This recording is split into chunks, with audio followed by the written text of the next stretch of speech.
Part 4. Let the battles begin. The Empire of Sunhaven, now weakened due to three powers splitting from them, yet still led by their Emperor Travis, decides to attempt to establish a diplomatic alliance with the state of Louisiana. Emperor Travis, sensing the potential for growth and stability in a strong alliance with the southern state, sends emissaries to negotiate a treaty of mutual protection and trade. The emissaries arrived at the capital of Louisiana, where they are received with great pomp and ceremony. Emperor Travis's reputation for wisdom and fairness precedes him, and the negotiations proceed smoothly. Over the course of several months, the terms of the treaty are hammered out. Both empires agree to respect each other's borders, refrain from engaging in hostile actions, and promote trade between their territories. In addition, Louisiana promises to assist Sunhaven in quelling the rebellions that continue to plague the empire. In return, Sunhaven offers protection against any external threats that may arise, as well as access to its vast network of ports and trade routes. The treaty is signed with great fanfare in the presence of both emperors, marking a historic moment in the history of both nations. As the ink dries on the parchment, it becomes clear that this alliance has the potential to reshape the political landscape of the known world. With Louisiana's military might and Sunhaven's economic prowess now united, they become a formidable force to be reckoned with. The state of Michigan is struck by severe winter weather. The signing of the treaty between Emperor Travis and his counterpart from Louisiana is a momentous occasion, but it does not stop the world from spinning. In the far-flung state of Michigan, severe winter weather strikes without mercy. Blizzards howl across the Great Lakes, blanketing the land in thick layers of snow and ice. Temperatures plummet to record lows, and wind chills make the air bite like a hungry wolf. The people of Michigan huddle inside their homes, shivering and praying for the cold to pass. The state's infrastructure is put to the test as roads and highways become impassable, stranding travelers and cutting off supplies. Power lines sag under the weight of ice, leaving entire cities in darkness. Schools and businesses shut their doors, and emergency services struggle to keep up with the influx of calls for help. In the midst of this crisis, however, the people of Michigan find strength in community. Neighbors band together to shovel snow, clear driveways, and check on the elderly. Local stores and restaurants remain open, providing warmth and sustenance to those in need. There are tales of heroism and selflessness as first responders risk their own safety to rescue stranded motorists and deliver medical supplies to hospitals. The state's government, led by Governor Gretchen Whitmer, works tirelessly to coordinate relief efforts and secure resources from both the federal government and neighboring states. The National Guard is mobilized, and emergency shelters are set up to house those who have been left homeless by the storm. The winter of 2124 was one of the coldest and snowiest on record in the state of Michigan. The lakes were frozen solid, the snowdrifts towered over cars and buildings, and the wind howled through the bare trees like a mournful symphony. In this harsh environment, the Ice Legion of the Great Lakes, led by their fearsome commander, Sir Frost Beard, began to make their move. They had been watching the state of Michigan for some time, noting its vulnerabilities and planning their attack. As the first flakes of snow began to fall, they struck, their icy armies pouring across the border and engulfing the unprepared population.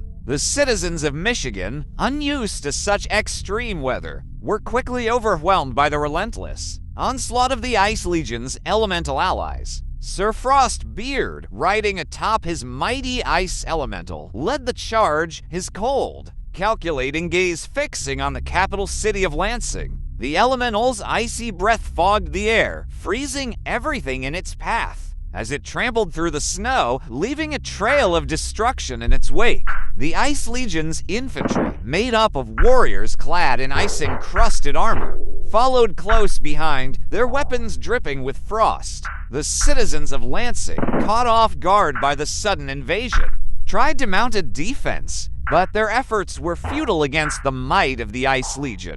The elemental allies of the invaders, such as the Ice Trolls and the Frost Giants, tore through the city's defenses like they were made of paper, crushing buildings and soldiers alike with their immense strength. Sir Frostbeard, seeing the capital city within his grasp, dismounted from his ice elemental and led his army on foot, his sword held high. The citizens of Lansing, fearing the worst, began to flee their homes, trying to escape the merciless onslaught. Some managed to find refuge in the surrounding countryside, while others were not so lucky. The Ice Legion showed no mercy, pursuing them relentlessly, leaving a trail of frozen bodies in their wake. As the last vestiges of resistance were crushed, Sir Frostbeard declared the state of Michigan to be a part of the Ice Legion's empire. He appointed governors and generals to rule over the conquered territory, instituting a reign of icy terror that would last for generations to come. The elemental allies of the Ice Legion, now free from battle, began to work together with the local population, using their elemental powers to shape the landscape according to Sir Frostbeard's grand design. The Empire of Sunhaven decides to attempt to research robots. Emperor Travis, recognizing the potential benefits of incorporating robotics technology into his empire, makes the decision to prioritize research in this field. He assembles a team of the brightest minds in the realms, offering them vast resources and unprecedented autonomy to pursue their goals. The announcement of this ambitious project sends shockwaves through the scientific community, and researchers from all corners of the Empire flock to Sunhaven's capital city, eager to be a part of history in the making. As work on the robotics project begins in earnest, a hive of activity fills the grand research facilities and laboratories. Engineers, programmers, and scientists collaborate around the clock, pushing the boundaries of what is possible. They experiment with various designs and materials, striving to create machines that are both versatile and efficient. Meanwhile, Emperor Travis maintains a close eye on the progress, occasionally visiting the labs to speak with the researchers and offer guidance. His support and enthusiasm for the project serve as an inspiration to all involved. As the months pass, the team makes significant breakthroughs, developing prototype robots that can perform a variety of tasks with astonishing speed and precision. The first successful robot, dubbed Sunbot, is unveiled to the public in a grand ceremony. It is a versatile machine capable of performing tasks such as construction, agriculture, and even medical procedures. The crowd is awestruck by its sleek design and impressive capabilities. Emperor Travis, beaming with pride, declares that Sunbot is only the beginning of a new era for the Empire. The Empire of Frostreach, flush with their multiple past victories and conquests recently, decides to invade and attempt to conquer the state of Maine, led by their cunning general, Sir Blizzard, and their terrifying ice dragon, Ice Fang. The Ice Legion marches south, their forces consisting of ice trolls, frost giants, and other elemental creatures. They are met with stiff resistance from the brave soldiers of Maine, but the sheer size and ferocity of the Ice Legion's forces prove to be too much. The battle rages on 4 days, with neither side gaining a clear advantage. In the midst of the conflict, an unexpected ally arrives, the state of New Hampshire, led by their own recently recruited Ice Legion commander, Lady Winter, formerly an enemy and leader of the military of the state of New Hampshire. They have come to aid their fellow elementalists in their quest for domination. Together, they launch a coordinated assault on the main forces, driving them back and opening up a path for the Ice Legion to march forward.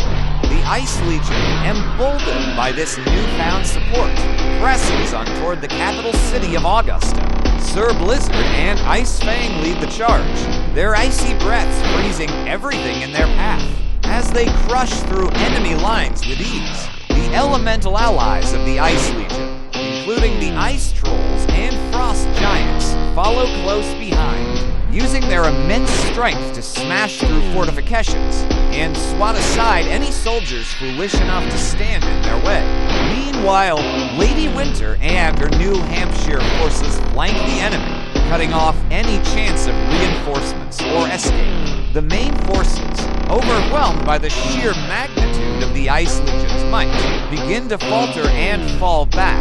As they retreat, They are pursued relentlessly by the elemental allies, who show no mercy even to those who surrender. The cries of the defeated echo through the frozen landscape.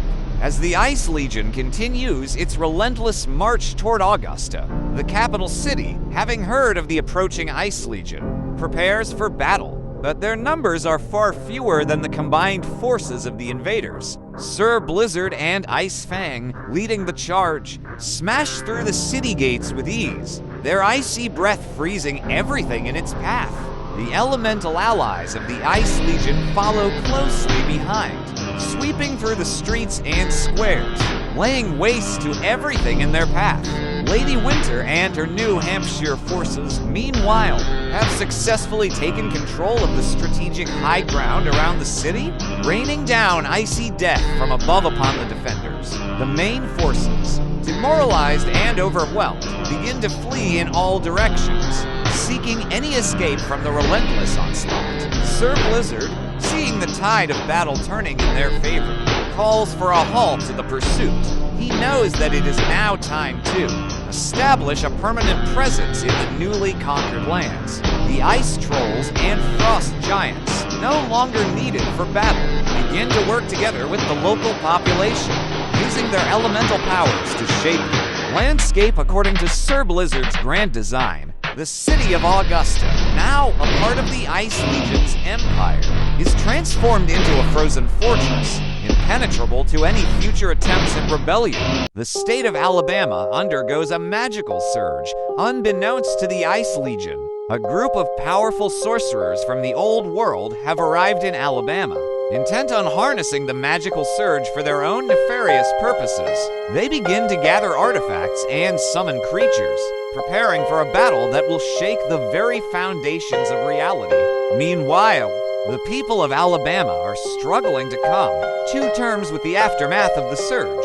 The landscape has been transformed, with magical plants and creatures now populating the forests and swamps. Old traditions are revived, as shamans and witch doctors once more become important figures in society. The balance of power between the various tribes and settlements is shifting, as those who have embraced the magic of the surge rise to prominence. The influx of magic in Alabama attracts the attention of other worldly beings, who begin to make contact with various individuals in the state, offering them strange bargains and promises of power in exchange for servitude.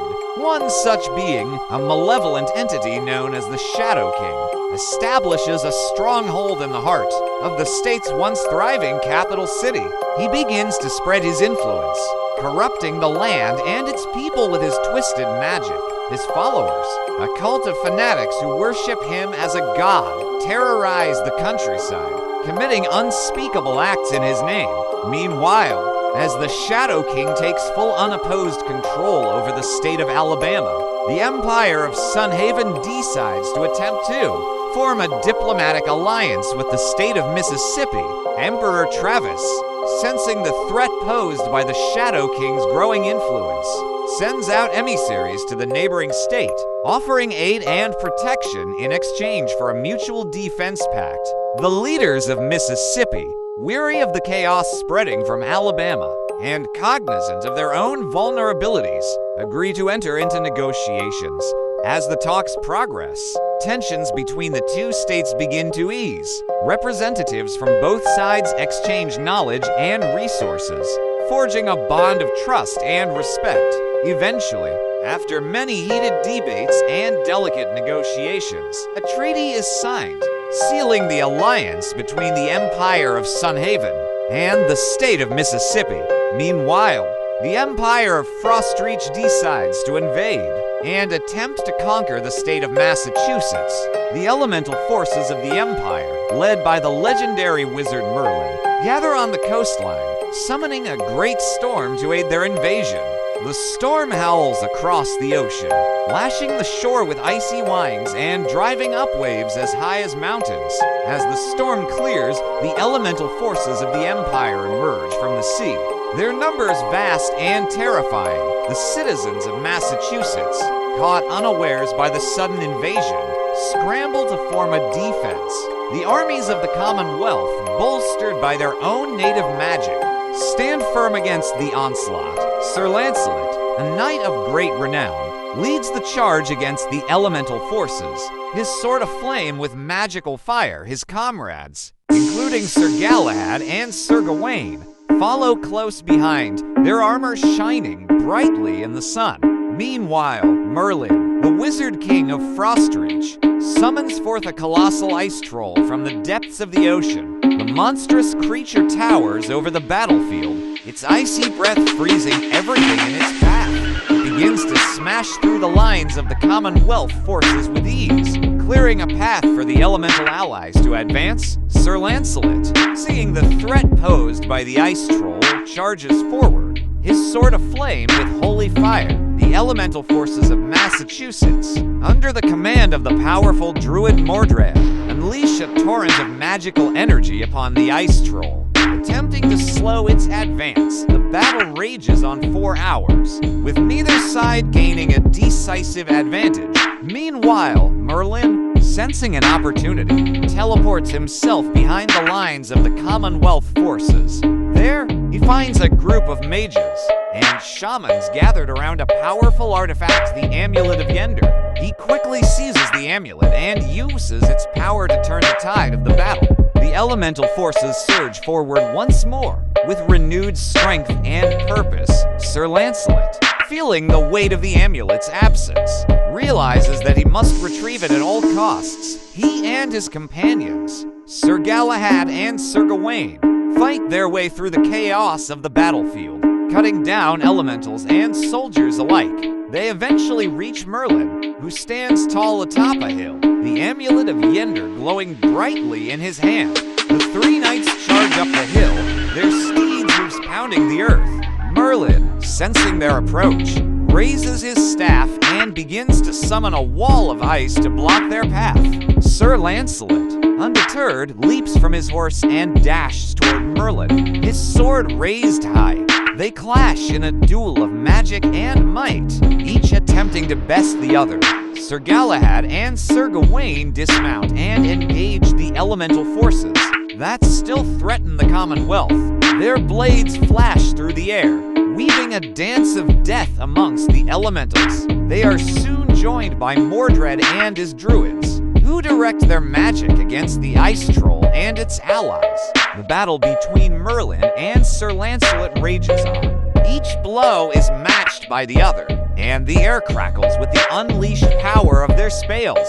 Merlin tries to use his superior knowledge of magic to gain the upper hand, but Sir Lancelot's raw strength and determination make him a formidable opponent. Meanwhile, Sir Galahad and Sir Gawain continue their relentless assault on the elemental forces, their blades flashing like lightning amidst the chaos. They move with a grace and precision that belies their size, carving through the elementals with ease. Mordred and his druids, sensing the weakness in the ice troll's defenses, focus their efforts on the massive creature, unleashing a torrent of magical energy that slowly begins to wear it down. The duel between Merlin and Sir Lancelot reaches its climax as both men pour all of their strength and magic into their final blows. The air crackles with the unleashed power of their spells, and the ground shakes with the force of their impacts. In a flurry of motion, Sir Lancelot manages to disarm Merlin, sending his staff spinning through the air. Roaring with triumph, he raises his sword high, preparing to deliver the fatal blow.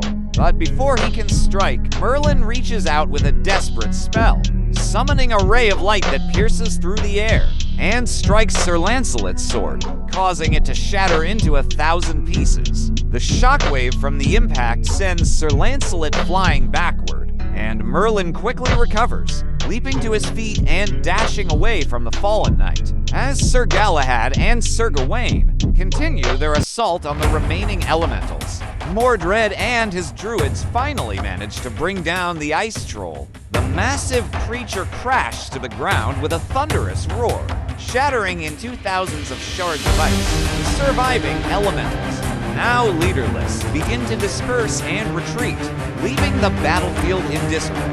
Merlin, though, still holds the Amulet of Yender, and thus, the capability to completely turn the tide of battle at a moment's notice in the favor of the Ice Legion. And even without that, backup is swiftly coming.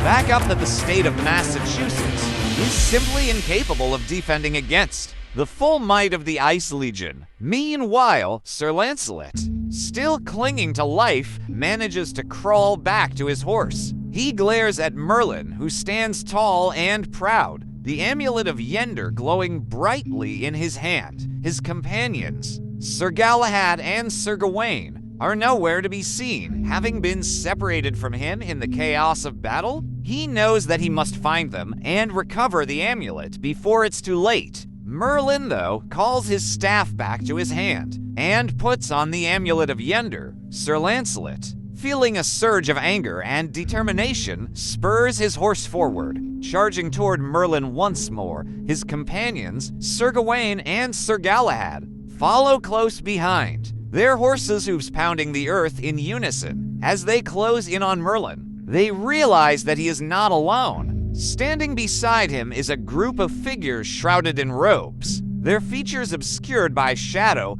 They are the Druids of Avalon, the keepers of ancient knowledge and magic. Merlin, sensing the approaching danger, turns to face Sir Lancelot and his companions. He raises his staff and speaks a word of power, summoning a wave of energy that slams into Sir Lancelot's horse, sending it reeling to the ground. The impact throws Sir Lancelot from the saddle, and he lands heavily on the ground, the wind knocked from his lungs. Sir Gawain and Sir Galahad dismount, drawing their swords as they approach Merlin and the Druids. They are no strangers to battle, and they fight with a precision honed over countless years of training and experience. But they find themselves at a disadvantage here, facing not only Merlin, but also the Druids of Avalon. The Druids move with a grace and agility that belie their age, weaving a web of magic around the knights, slowing them down and confusing their senses. Merlin, seeing that Sir Lancelot is still alive, raises his staff once more and unleashes a blast of energy that engulfs the fallen knight. The force of the spell sends Sir Lancelot's body hurtling through the air, slamming into the ground with such force that it creates a crater. The impact shakes the earth, sending up a cloud of dust that obscures the battlefield for a moment. Sir Gawain and Sir Galahad, their eyes wide with disbelief, turn to face Merlin. They are no longer fighting against the Druids of Avalon, for they are stunned by what has just happened. Merlin takes advantage of their surprise and launches another spell at Sir Gawain, sending him flying backward into a nearby tree. The tree is ancient and sturdy, but even it cannot withstand the impact. It topples over, crushing Sir Gawain beneath its massive trunk. Merlin's attention now turns to Sir Galahad, who is struggling to regain his footing. The Druids surround him, their movements graceful and eerily silent. They weave a web of magic that traps Sir Galahad in place, rendering him immobile. As Merlin approaches, he raises his staff once more and unleashes a final, powerful blast of energy at the young knight. The force of the spell engulfs Sir Galahad, sending him flying through the air in a shower of sparks and dust. When the smoke clears, Merlin turns to face the remaining members of the Round Table. The Ice Legion has arrived, their numbers overwhelming the few remaining soldiers of the state of Massachusetts. They march forward with determination, their eyes fixed on Merlin. The Druids of Avalon, satisfied that their task is complete, fade back into the shadows from which they came. Merlin, sensing the weight of responsibility that now rests on his shoulders, takes a deep breath. He looks out over the battlefield, surveying the carnage and destruction wrought by the Civil War. He knows that there is much work to be done to rebuild upon it. He turns to address the Ice Legion, his voice strong and clear. Follow me, my friends. Together, we will forge a new future for this land. We will restore peace and prosperity, and ensure that the dark days of this war are but a distance. The task before us is great, but I have faith in you. You are the bravest and most noble together, we will create a kingdom that King Arthur would be proud to call his home.